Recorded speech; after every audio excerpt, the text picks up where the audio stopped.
Yung ate ko, dapat na. Pagkakao ko, palaban na pala doon si Mama. Nahiga yung kilay kong drum eh. Okay, so, sino ang panganay sa magkakapatid? Siya yung makapalupin. Nagbabase sa kapal ba ng kilay ito? One, sino sumunod? Sino sa tingin mo? Ayoko, baka magkamali ako. Baka yung microphone isampal sa akin mamaya. Okay, but for now, ang panganay ay si Ma'am. Ang sumunod ay... Ikaw na. Ang pangatlo, bunso. Siyempre wala na. Siya pa na daw pinakapangalan. Grabe ang kuya mo sa iyo. Okay, so ito po yung short interview lang about kay Ma'am Mimi. So, ano po ang isang salitang nagde-describe sa kanya as a mother para sa inyo? Bawal magkakapareho. Kung ano ang salitang nabanggitan ng umpisa, ay hindi na maaaring ulitin ng mga susunod pa. Okay? Siyempre, advantage sa pangalan. Let's okay. Ano mo ng pangalan ni Ma'am? Parang nagagalit na sa akin si Ma'am Joy agad ako. Tinanong ko pala ang pangalan. Oo. Joy, Joy. Joy.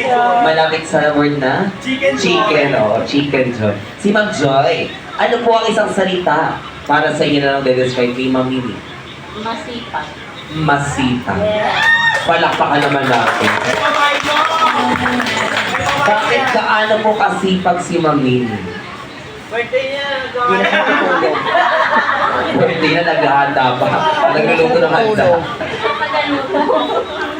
Taga-prepare ng mga foods kapag may birthday sa inyo. Bukod po doon. Ano? Magtrabaho. Saka magpagkisamin.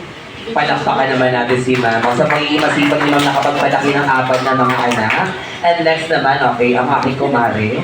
Oh, wala mo ng personalan, Mari. Trabaho muna tayo tonight, ha? Okay, so kung kayo ate ay masipag sa iyo naman, anong salita? Wait lang, Mars, ang dami. Isa nga lang, Mari. Oo.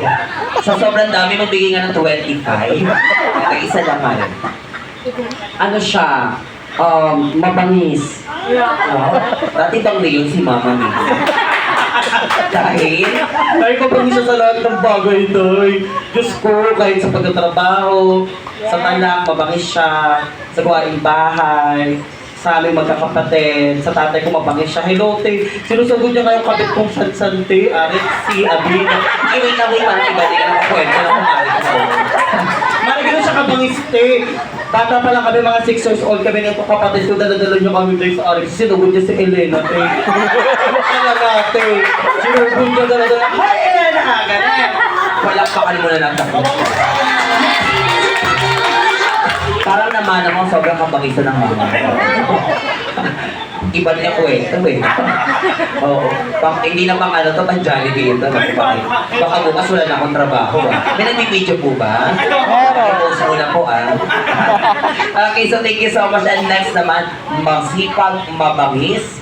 Next naman ay? Makulit daw. Makulit daw. Bakit naman po makulit? Yung ano, sa mga gawa, pag may pinapagawa siya, gusto niya masunod agad. O, ganyan, makulit. Tsaka may naman niya bahay, pinapalayas niya may-ari ng bahay. Ayan, sa palakpakan na natin makulit. Sorry. Grabe. Iba-iba na mga revelations na ang ating nababanggit at naririnig.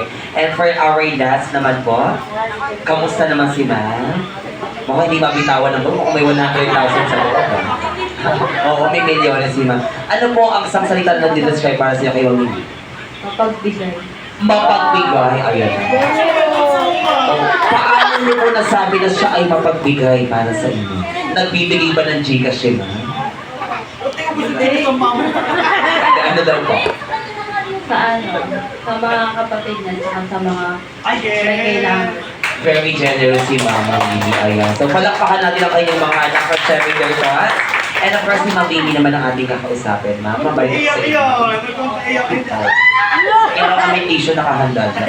Okay. Ano muna po ang message sa mga anak ninyo ngayong gabi? Na nag-create ng ganitong surprise para po sa inyo. Salamat sa lahat na binigyan ako ng surprise birthday. Hindi ko akalain nga eh. Di ba sa November, hindi ko mag-aas. Diba? Mama mamaya tuloy-tuloy po ang surprise. Ang pinakalas ng part ng party, yun ang pinaka-surpresa para kay ma'am. Alam niyo po ba kung ano yun? Yung bill mamaya. Yun talaga. Hindi, syempre sa mga maraming salamat daw. Syempre hindi daw ina-expect. Syempre po surprise po yun na. Pag sinabi po yun, hindi na po surpresa yun. At sa lahat naman po na nagmamahal sa inyo tonight, ano po gusto yung sabihin? Maraming salamat. Naiyak sa ulo kayo, mother. Palakpakan naman natin si Ma'am. Ayan. At sa darating na Mayo, next year, huwag niyong kakalimutan, number 3 sa balota, Mimi Elado. Palakpakan natin si Ma'am. Thank you so much. Ayan, na sa kanyang mga anak, makaupo na po sila at mag-enjoy.